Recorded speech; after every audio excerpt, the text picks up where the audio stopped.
به نام خدا. سلام دوستان عزیزم، وقتتون بخیر باشه. پادکست صدای سکوت امروز رو با کتابی زیبا و جذاب شروع میکنیم. این کتاب به زبان اصلی هستش و خلاصه کوتاهی رو من برای شما میخونم و چاپ فارسی این کتاب هنوز منتشر نشده. کتاب ورکلین اثر دان چارناس هستش و انتشارات رودال بوکس این کتاب رو منتشر کرده. کتاب زبان اصلی کار تمیز در حوزه قدرت تغییر زندگی از موقعیت برای سازماندهی زندگی، کار و ذهن هستش و اثر دان چارناس. این کتاب در 304 صفحه در گروه موضوعی کتاب‌های خودیاری و توسعه فردی با محتوای موضوعی تمیز کردن خانه، مراقبت و جابجایی، خودیاری موفقیت، خودیاری تحول شخصی منتشر شده است. سال انتشار این اثر 2016 هستش و خلاصه ای از این کتاب رو من تقدیم شما می‌کنم. امیدوارم از این کتاب خوشتون بیاد. لطفاً با من همراه باشید تا این کتاب زیبا رو با همدیگه کشفش کنیم. نکات کلیدی این کتاب: 1. آماده سازی، راز سرآشپز برای سازماندهی و کارایی. آماده سازی یک سنت از تمرکز و انضباط است، روشی برای کار و بودن. بسیاری از آشپزها آن را یک سبک زندگی می‌نامند. فلسفه سرآشپز: آماده سازی که در زبان فرانسوی به معنای قرار دادن در جای خود است، بیش از صرفاً سازماندهی مواد و ابزارهای آشپزی است. این یک سیستم جامع از ارزش‌ها و رفتارهاست که سرآشپزهای حرفه‌ای برای دستیابی به برتری در کار خود از آن استفاده می‌کنند. این فلسفه شامل آماده سازی، جمع‌آوری منابع و برنامه‌ریزی پیشاپیش هستش. فرایند، اجرای کارها به طور کارآمد و بهبود روش‌ها. حضور، به طور کامل در لحظه درگیر و آگاه بودن. کاربرد جهانی: در حالی که آشپزخانه‌ها توسعه یافته است، اصول آماده سازی می‌تواند به هر حرفه یا جنبه‌ای از زندگی اعمال شود. این سیستم به افراد کمک می‌کند زمان را به طور مؤثر مدیریت کنند، فضاها را برای بهره‌وری بهینه سازماندهی کنند، تمرکز را در میان آشفتگی حفظ کنند، نتایج با کیفیت بالا را به طور مداوم ارائه دهند. 2. برنامه‌ریزی اولویت دارد. صداقت با زمان و آماده سازی روزانه. مطمئن شوید که ایستگاه شما تمیز است و هر چیزی که از آن پیروی می‌کند. قدرت برنامه‌ریزی: سرآشپزها برنامه‌ریزی را بالاتر از همه چیز اولویت می‌دهند و می‌دانند که آماده‌سازی برای موفقیت حیاتی است. این شامل واقع‌بین بودن درباره نیازهای زمانی، برنامه‌ریزی کارها به ترتیب، پیشبینی چالش‌ها و آماده‌سازی راه‌حل‌ها. تمرین روزانه: یک آماده‌سازی روزانه 30 دقیقه‌ای را اجرا کنید تا فضاهای کاری فیزیکی و دیجیتال را پاک کنید. فهرست کارها و تقویم‌ها را مرور و به روز رسانی کنید. فعالیت‌های روز بعد را برنامه‌ریزی کنید. منابع لازم را جمع آوری کنید. با تبدیل برنامه‌ریزی به یک عادت غیر قابل مذاکره، خود را برای موفقیت آماده می‌کنید و استرس را در طول روز کاهش می‌دهید. 3. فضاها را مرتب کنید و حرکات را بهبود دهید تا اصطکاک را کاهش دهید. هیچ کس به طور طبیعی به این شکل حرکت نمی‌کند. شما اغلب فکر نمی‌کنید امروز می‌خواهم مواد غذاییم را به کارآمدترین شکل ممکن قرار دهم. طراحی ارگونومیک: فضاهای کاری ایجاد کنید که حرکت‌های غیر ضروری را به حداقل برساند و کارایی را به حداکثر برساند. ابزارها و منابع را در دسترس آسان قرار دهید. اقلام مرتبط را با هم گروه بندی کنید. شلوغی و اشیاء غیر ضروری را حفظ کنید. حرکت عمدی. حرکات خود را تمرین و بهبود دهید تا انرژی هدر رفته را کاهش دهید. در صورت امکان از هر دو دست به طور همزمان استفاده کنید. عبور از محور مرکزی بدن را به حداقل برسانید. کارهای مرتبط را برای جریان کاری روانتر به هم زنجیر کنید. با بهینه‌سازی فضای خود و حرکات خستگی جسمی و ذهنی را کاهش می‌دهید و به شما امکان می‌دهد انرژی بیشتری را بر روی کار واقعی خود متمرکز کنید. 4.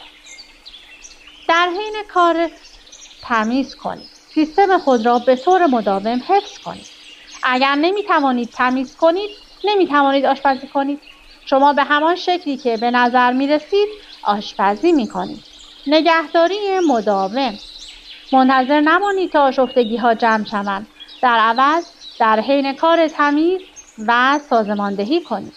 ابزارها و مواد را بلافاصله پس از استفاده به مکانهای تعیین شده خود بازگردانید. سطوح را به طور منظم پاک کنید. وضوح ذهنی.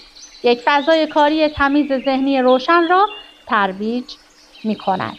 حواس پرتی‌های بصری را کاهش می‌دهد. استرس و اضطراب را کاهش می‌دهد. تمرکز و تصمیم‌گیری را بهبود می‌بخشد. با تمیز و سازماندهی نگه داشتن محیط خود در همه زمانها کارایی سیستم خود را حفظ کرده و یک فضای دلپذیر و مولد ایجاد می‌کنید. 5. اولین حرکت‌ها را انجام دهید. اولویت بندی کنید و اکنون شروع کنید. وقتی زمان برای شماست شروع کنید و فشار از بین خواهد رفت. لحظه را بگیرید.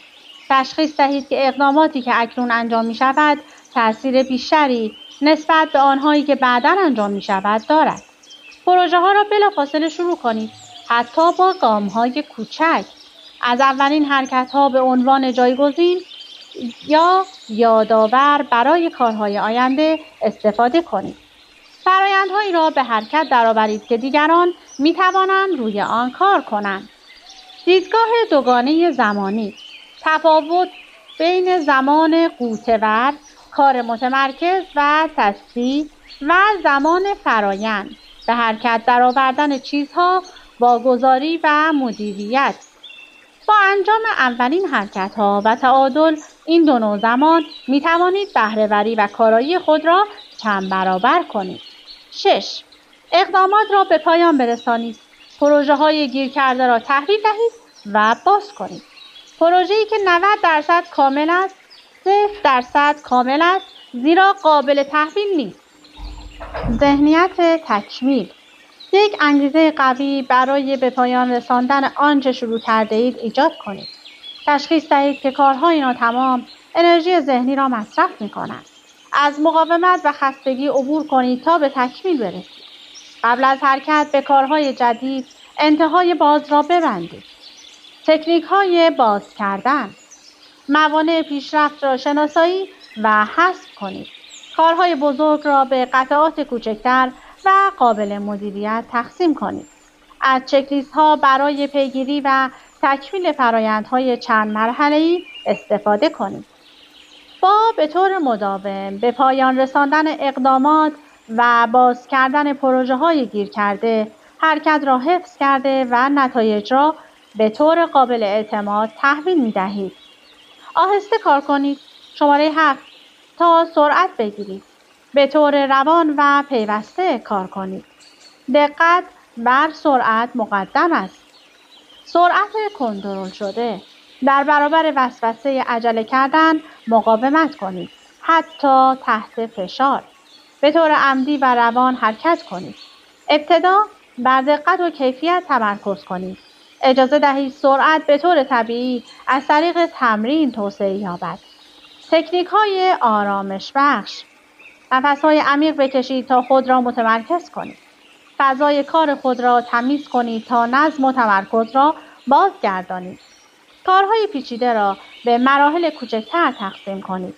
با کار کردن در یک سرعت پیوسته و کنترل شده، در واقع با کاهش خطاها و حفظ کیفیت مداوم زمان را صرفه‌جویی می‌کنید.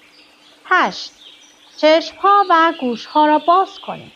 تعادل آگاهی داخلی و خارجی.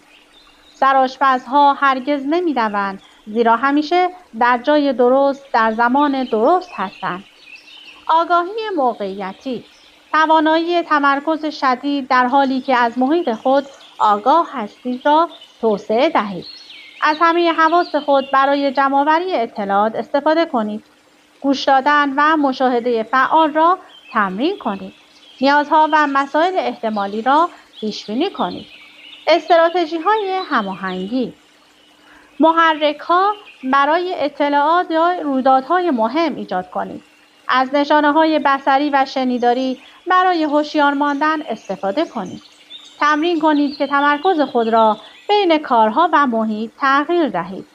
با پرورش این آگاهی متعادل می توانید به طور مؤثرتری به موقعیت‌های در حال تغییر پاسخ دهید و بهتر با دیگران همکاری کنید. 9. تماس و بازخورد. تایید ارتباطات ضروری. نگویید شنیدم، به من بگویید چه شنیدید. ارتباطات واضح. یک سیستم تایید شفاهی برای اطمینان از درک ایجاد کنید.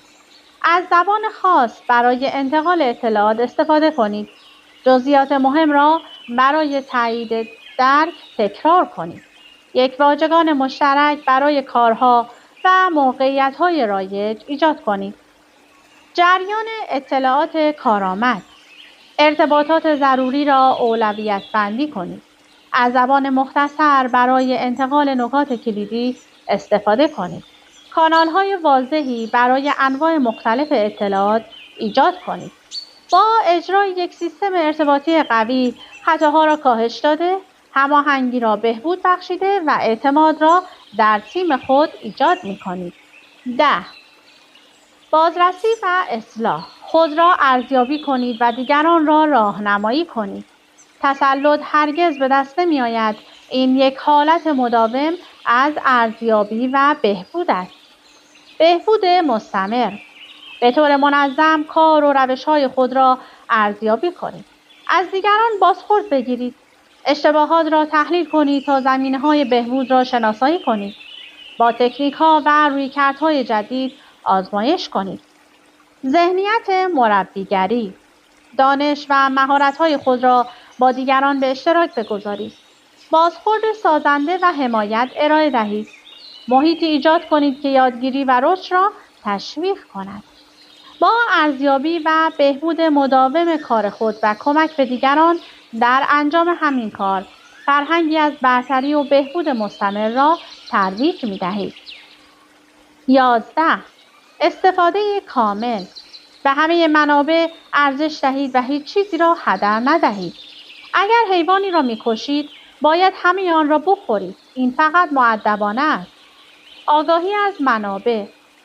قدردانی عمیقی از ارزش همه منابع ایجاد کنید. زمان. هر لحظه را به طور مؤثر استفاده کنید. فضا.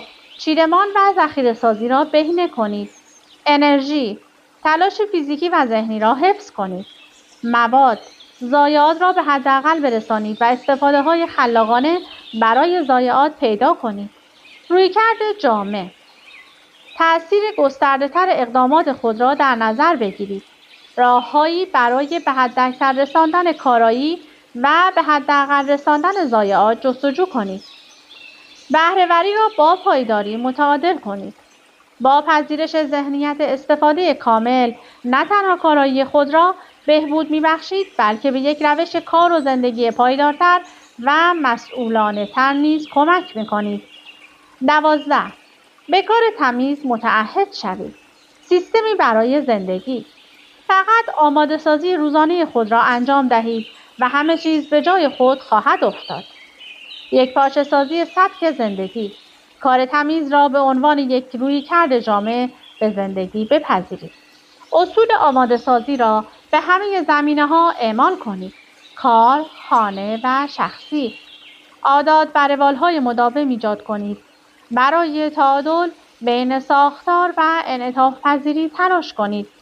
اجزای کلیدی سیستم کار تمیز: مأموریت‌ها، اهداف و پروژه‌های بلند مدت، کارهای خاص سازماندهی شده، روال‌ها، بلوک‌های زمانی برنامه‌ریزی شده برای انواع مختلف کار.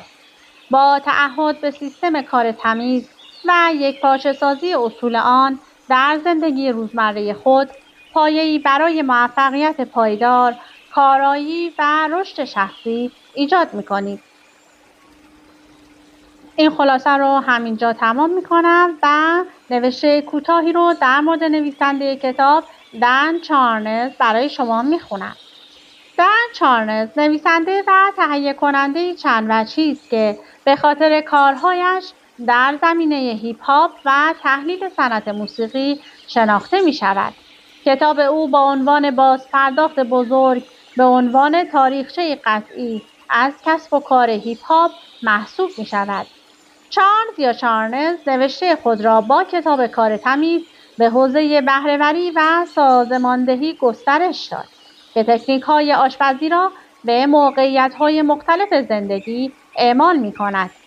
او همچنین در تلویزیون سهم قابل توجهی داشت و به عنوان یکی از خالقان و تهیه کنندگان فعالیت VH1 برای The Bricks اجرایی سریال کرده است.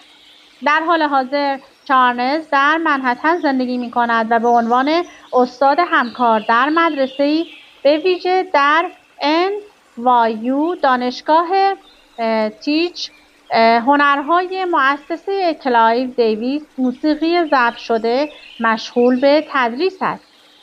پیشینه متنوع او در موسیقی، تلویزیون و نوشتن در زمینه بهره‌وری توانایی‌های او را به عنوان نویسنده و مربی به خوبی نشان می‌دهد.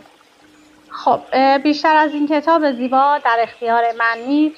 حتما اگر از این کتاب خوشتون اومده برای خودتون تهیه می‌کنید و حتی اگر به زبان لاتین هست میتونید ترجمه کنید با هوش مصنوعی و این کتاب رو بخونید. از اینکه با من همراه بودید سپاسگزارم. تا وایس بعدی، خدا نگهدارتون.